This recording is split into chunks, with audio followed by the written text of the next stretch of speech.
Es muy grato estar de nuevo con ustedes en Entérate de Caracol Internacional.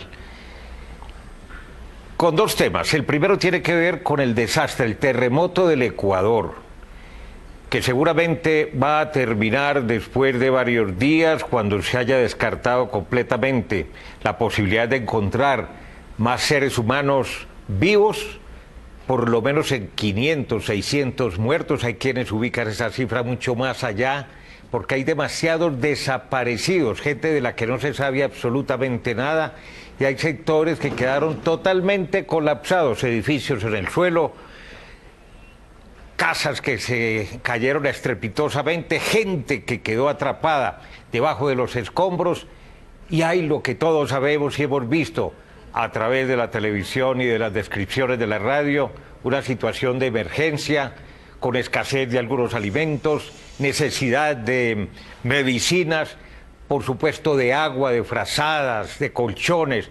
La gente se está moviendo en distintos países, pero al margen de eso hay una colonia colombiana inmensa. Se calcula que entre legales e ilegales son aproximadamente 400.000, 450.000 compatriotas colombianos que han vivido, están viviendo en Ecuador. Eso en un país del número de habitantes del Ecuador tiene un peso específico bien importante. Oficialmente hasta ahora han muerto 7 colombianos, pero siguen algunos con muchas incógnitas porque no se han podido o comunicar con sus familias, porque de pronto están debajo de los escombros, y porque cerca de 45.000, 55.000 son refugiados colombianos por nuestra guerra, nuestro conflicto interno, cuyo 20-30% viven en la zona costera del Pacífico, precisamente donde más daño se generó. Hemos llamado al exministro y embajador, y fue gobernador de Antioquia, Fernando Paneso, es el embajador de Colombia en Ecuador, y quien está, al igual que la Cancillería, haciendo todo lo que esté a su alcance para prestar el servicio humanitario a las familias de colombianas, para localizar a esas personas de las que no se sabe todavía absolutamente nada. Embajador, gracias por estar en Entérate de Caracol Internacional. ¿Cuáles son los últimos datos que usted dispone sobre nuestra colonia? A ver, Darío, como usted bien lo dice, hay 7 oficiales ya colombianos que sabemos con seguridad que están muertos, 5 en la ciudad de Puerto Viejo, 4 de una misma familia, 1 en Manta y 1 en Pedernales. Hay todavía alrededor de 75 personas desaparecidas. No significa que estén muertas. Lo que pasa es, como usted bien lo narró, la tragedia en el Pacífico ecuatoriano es inmensa, la destrucción. Curiosamente, en los Andes, en ciudades como Quito, no pasó mayores, o sea, es nimio lo que aquí pasó. Todo el problema se concentró en el Pacífico. Anoche llegó un avión de la Fuerza Aérea Colombiana a Manta con 50 equipos de brigada, 2 parejas de perros, 4 canes que trabajan por pareja para buscar personas debajo de los escombros, un carro articulado que es capaz de mover escombros bajo una técnica especial. Hoy llega al mediodía una parte de la Cruz Roja colombiana con más de 50 brigadistas también. Anoche salió un barco desde la bahía de Málaga con 50.000 galones de agua, 5 médicos y 600 kits de vestuario. Igualmente la Cruz Roja trae 240 carpas, porque hay mucha gente que no tiene dónde dormir. Y es lo primero es la ayuda inmediata, buscar que en los escombros no haya más gente viva. Segundo, dar lo mínimo, agua, medicinas, los alimentos básicos. Y con base en lo que hoy nos dé, el reporte que hoy nos den las personas que ya están en el sitio, sepamos cuáles son las mayores necesidades para poder establecer una campaña de contribución de los colombianos. Yo creo que este país ha sido muy acogedor con Colombia. Como usted dice, hay casi 400.000 colombianos aquí desde hace muchos años, y los refugiados de nuestra guerra. Tenemos que ser solidarios, y en eso que usted es un líder de opinión muy importante, buscar que haya una contribución grande del pueblo colombiano a esta tragedia inmensa que está viviendo hoy el Ecuador. Como usted muy bien lo dice, señor embajador, son demasiado fuertes los vínculos, los lazos de Colombia con Ecuador, por ser un país vecino con el que no hemos tenido, salvo un episodio, mayores dificultades, con un comercio, una frontera muy viva, con una cooperación en los últimos años entre el gobierno del presidente Santos y el presidente Correa verdaderamente notable. Nos están dando la mano en esta coyuntura cuando hay escasez de generación de energía por causas debidas al Niño y a problemas también con algunas de las generadoras. O sea, hay lazos de hermandad históricos, culturales, comerciales, y evidentemente aquí hay conmoción cuando hemos podido apreciar la magnitud y el desgarramiento, el dolor que esto ha generado, más todas las epidemias que eventualmente se puedan deducir.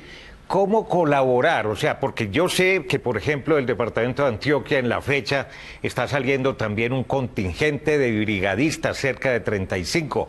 Lo propio está sucediendo desde el eje cafetero, se han unido para mandar también 40, 50 personas especializadas, voluntarias, que saben atender esta clase de emergencias, porque recordemos que en el eje cafetero y concretamente en el departamento del Quindío, hace unos años se vivió una tragedia de unas proporciones verdaderamente significativas.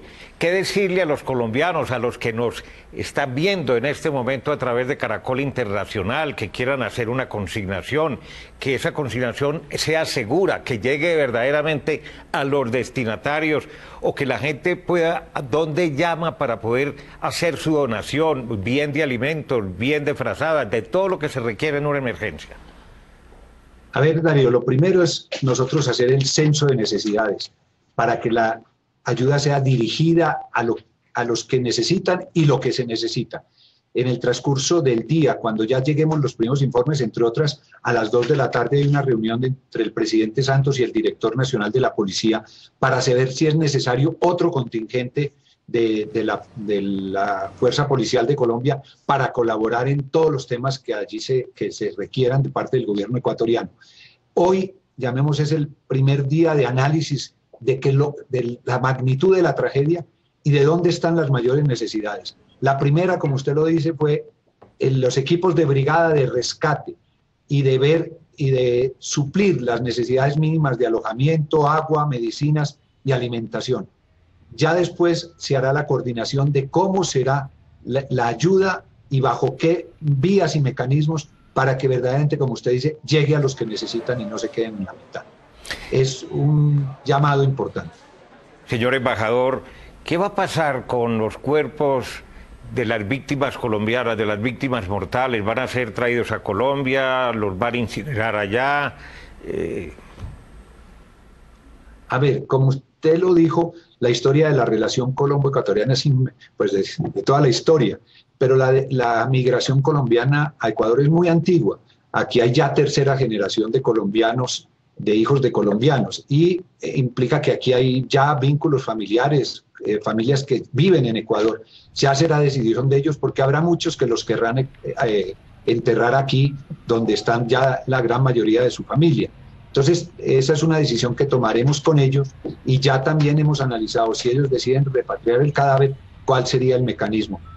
Inicialmente, pues es una voluntad de ellos, como te digo, no son turistas, Darío, en algunos casos de ellos, sino personas que vivían y tenían su entorno familiar aquí. Ya decidirán si desean que los restos de estas personas queden en territorio ecuatoriano o territorio colombiano.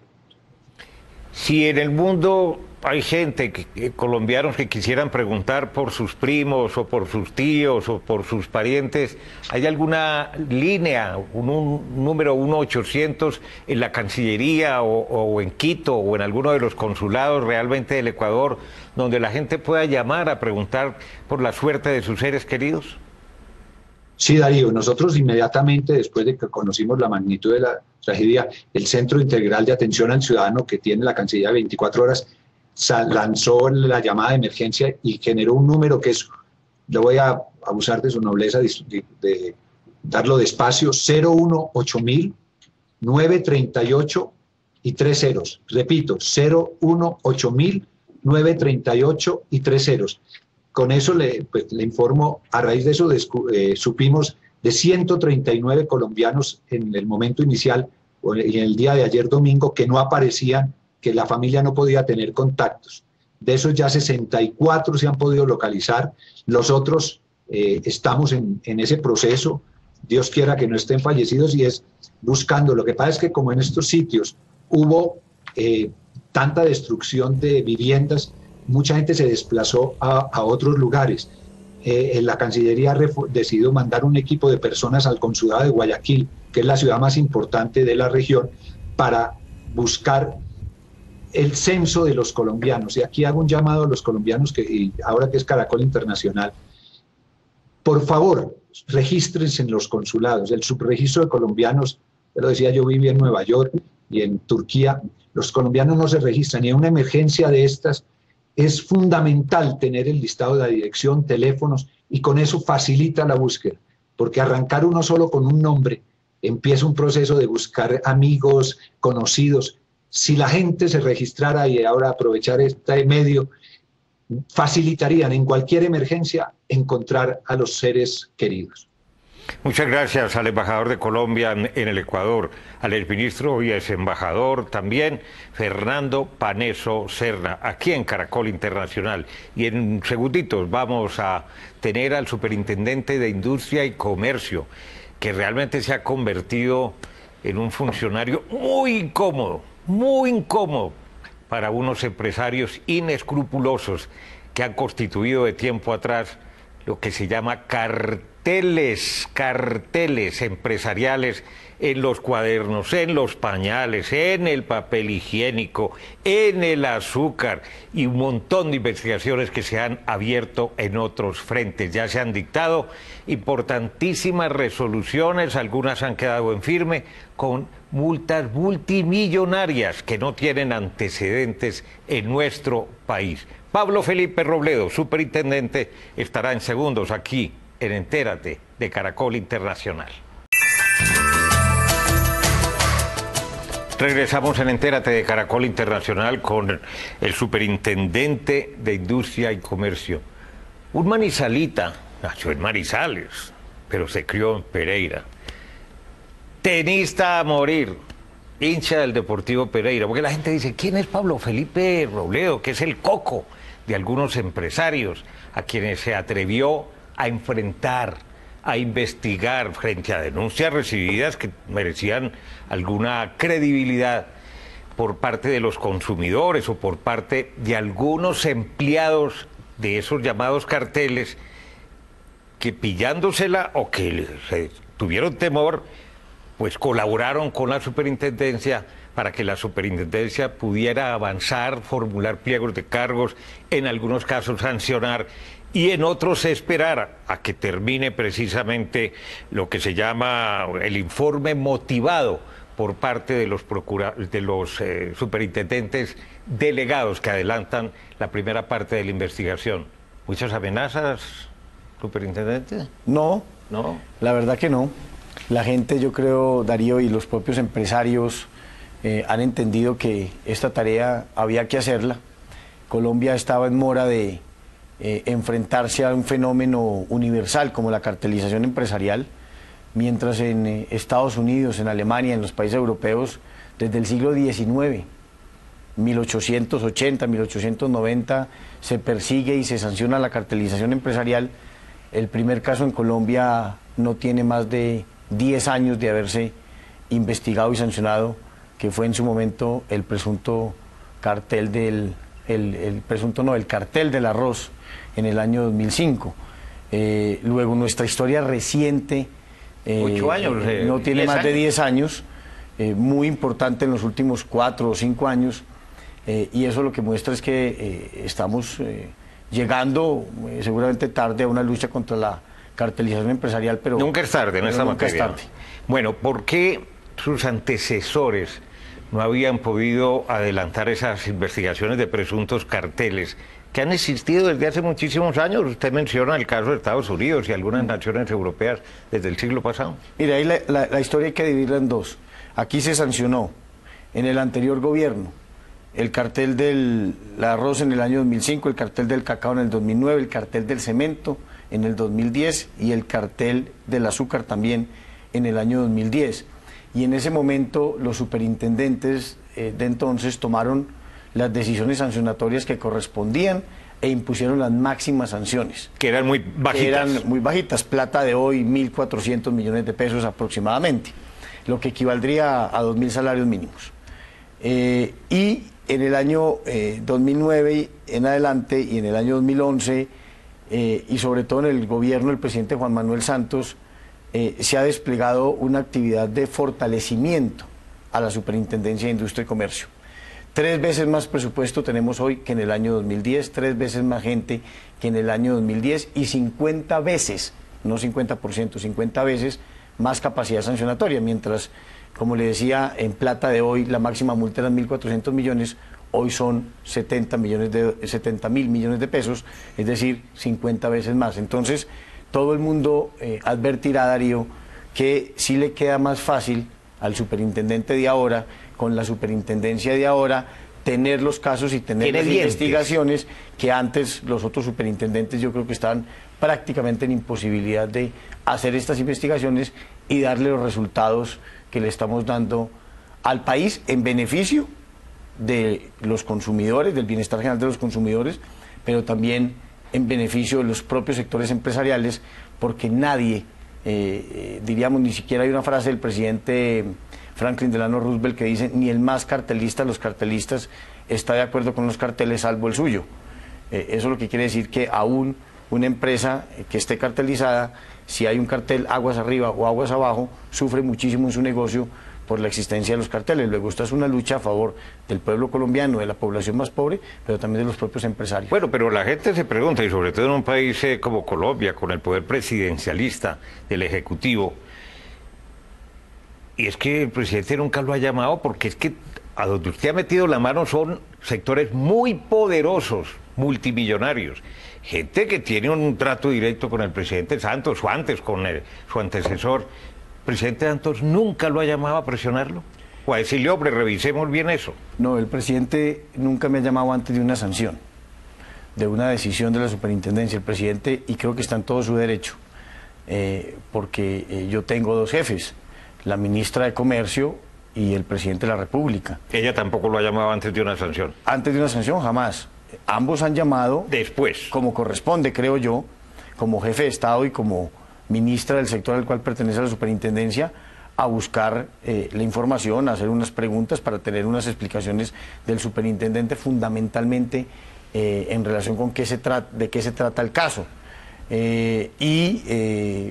Ha habido, obviamente, como el país lo ha visto, un amplio respaldo del presidente frente a estas decisiones en lo que corresponde a un Estado que viene evolucionando, que entiende que la libre competencia no es una política de gobierno, sino es una política de Estado, independientemente de quién sea el superintendente y quién sea el ministro. Entonces, eso también es una bonita historia de lo que ha venido ocurriendo, el respeto por la independencia de autoridades técnicas como la Superintendencia de Industria y Comercio, hasta el punto que recordará usted que el presidente, autorregulando su función de libre nombramiento y remoción de 3 superintendentes, el de Industria y Comercio, el de Sociedades y el financiero, sacó un decreto estableciéndoles un periodo fijo hasta el 2018. Claro, para blindar a esos 3 claro, funcionarios. porque ese es, diríamos, el corazón de la policía económica de Colombia. En el caso, por ejemplo, del cartel del azúcar, en ese momento lo acusaron que eso era demasiada desproporción, incluso hasta el mismo procurador ha dicho que usted tiene una autoridad desmesurada y que las sanciones que ha impuesto en algunos casos, eso atenta contra los más elementales principios de la proporcionalidad.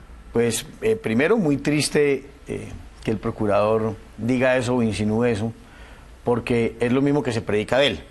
De manera tal que eso en el fondo es un contrasentido ideológico. Sí. Todos sabemos que los organismos de control, de inspección, vigilancia y control, pues tienen que tener una capacidad de investigación y una capacidad de sanción lo suficientemente importante para reprimir unas conductas que se consideran ilegales y para poder generar a raíz del derecho sancionatorio una política pública en donde todo el mundo entienda que tiene que coincidir en el respeto de lo que estas autoridades tienen que proteger. En relación con el caso del azúcar, claro, dijeron muchas cosas. Dijeron que la sanción era expropiatoria, que la sanción era confiscatoria. Que iba a quebrar a los ingenios. Que iba a quebrar a 4 departamentos, a 50 municipios, a todos los ingenios, que con total seguridad no iban a poder sobrevivir los ingenios pequeños. Y le mostramos al país cómo esas sanciones, independientemente de que alguien pueda estar de acuerdo o no con los hechos que la superintendencia declaró probados, como la cartelización para obstruir importaciones, lo que sí creo que es un tema que en donde no hay discusión es en la ponderación de las sanciones que se impusieron en ese caso, porque en ningún caso excedían del 6 o el 7% de los patrimonios. Entonces, uno no puede decir frente a una sanción que en ningún caso excede el 6 o el 7% del patrimonio que la sanción es expropiatoria, porque el 93% del patrimonio restante, pues para algo tiene que servir. Y el hecho concreto es que hasta fue donde tocado. Yo sé, y más o menos vivo bien informado, no se ha quebrado ninguno de esos ingenios. Pues la multa, ni ha habido despidos, claro, de personal. Primero, hay la multa global, es decir, la suma de la multa del uno, del otro, del otro, del otro, del otro. La suma global son 263.000 millones. ¿Ya pagaron? Todo el que sanciona a la superintendencia puede pagar el 100% de la sanción o puede pagar el 30% y pedir plazo de 5 años pagando intereses del 1% sobre saldos de capital y dando garantía bancaria de que honrará esa obligación, puede pedir plazo. ¿Qué pasó acá? La mitad de la gente pagó, de las empresas y de los funcionarios pagaron, la otra mitad pagó el 30% y pidió plazo, ninguno está en mora. Y un hecho que creo yo es relevante, que muestra la seriedad de la racionalidad de la sanción, está en que los 4 ingenios azucareros más pequeños pagaron el 100% de la sanción con 0 días de plazo, con 0 días de mora. Y si eso fuera confiscatorio, no hubieran tenido cómo pagarlo. Ya regresamos en Entérate de Caracol Internacional. Pablo Felipe Robledo, personaje para tener en cuenta.